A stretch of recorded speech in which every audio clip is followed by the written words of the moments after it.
Hi there, this is Victoria Bazin. This is my reader's testimony, and I'm going to tell you a little bit about myself first of all before I get going.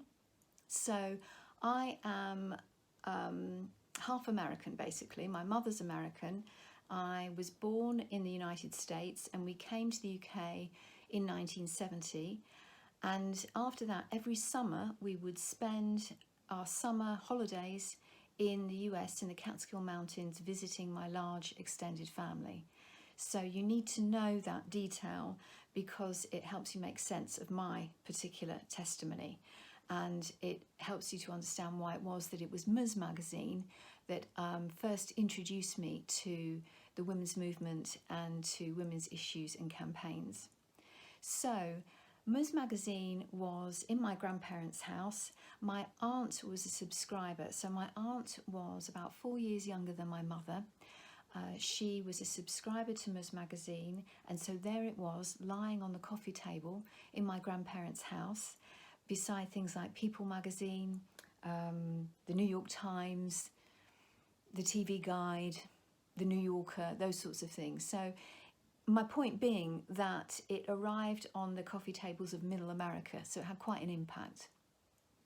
So Ms. was my first introduction. As I say, my aunt was a subscriber, and my aunt was, to me, an 8-year-old, really cool, and anything that my aunt was interested in, I was interested in. So the fact that she was reading Ms. Magazine meant that she was exploring this kind of new kind of fashionable femininity, and I was interested in exploring that as well. I wanted to be just like her. She was a freelance artist, as I said before. She was, to me, really, really cool, and I wanted to find out more about feminism because my aunt was into feminism.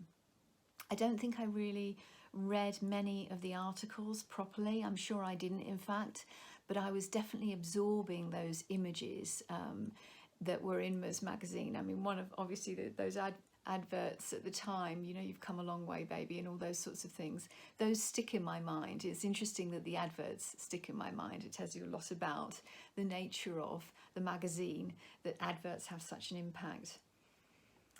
So I wasn't involved in the women's movement myself. I was too young, and my aunt was not an activist. We were very much absorbing the ideas of feminism through Ms. Magazine. The features that I remember in terms of Ms, I don't think I actually remember particular features or articles. What I do remember are the arguments that the magazine stimulated. Of course, this was the era of the Equal Rights Amendment, and my aunt was a passionate supporter of equal rights. My grandfather was a staunch opposer, and so there were lots of ferocious rows about the Equal Rights Amendment, and also more generally rows about equality, women's equality. The one thing I do remember that came out of those arguments was a more equal distribution of the domestic chores in the household. So with the exception of my grandparents, everyone was required at some point to do KP, kitchen patrol. So things shifted a little bit, not necessarily very profound perhaps, not necessarily having a huge impact on my mother's generation, but certainly having an impact on my generation.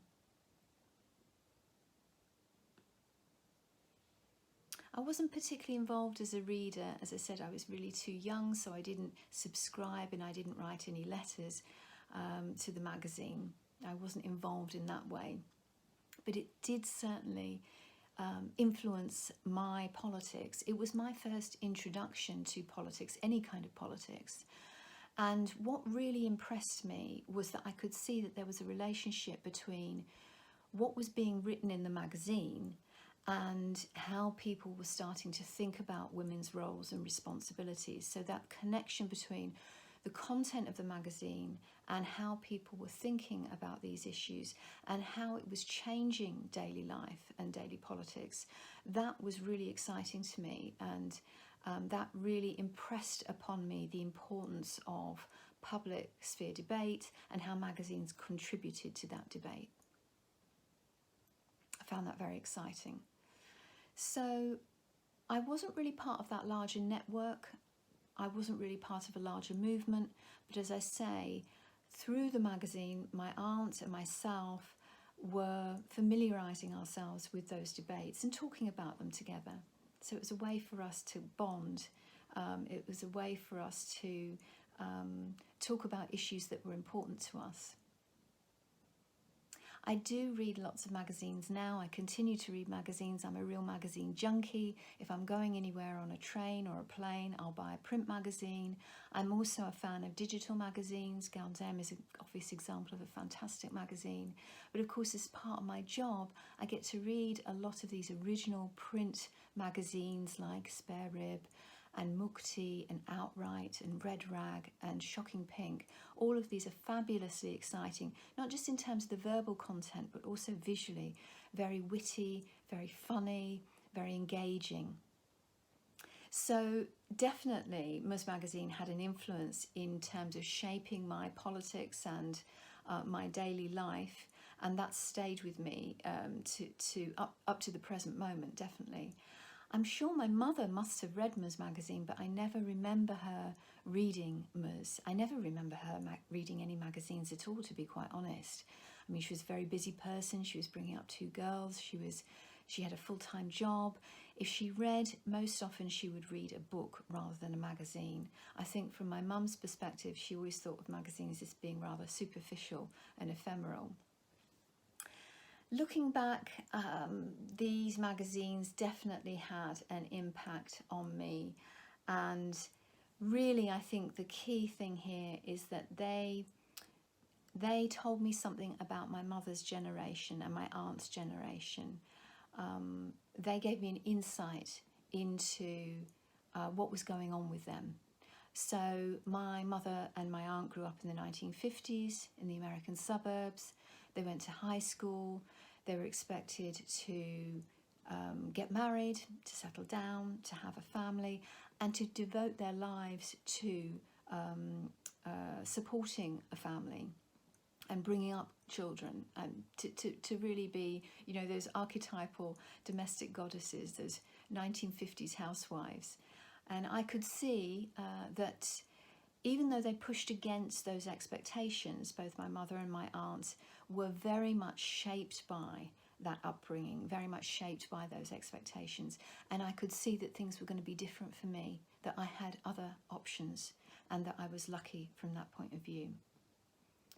So I think that sort of more or less sums things up for me. That's my reader's testimony. I'm going to sign off now, but thank you for listening. And I do hope that you can either record a video or record an audio file, or even just write your testimony and tell us something about your experience of reading women's movement magazines. Thanks for listening. Bye.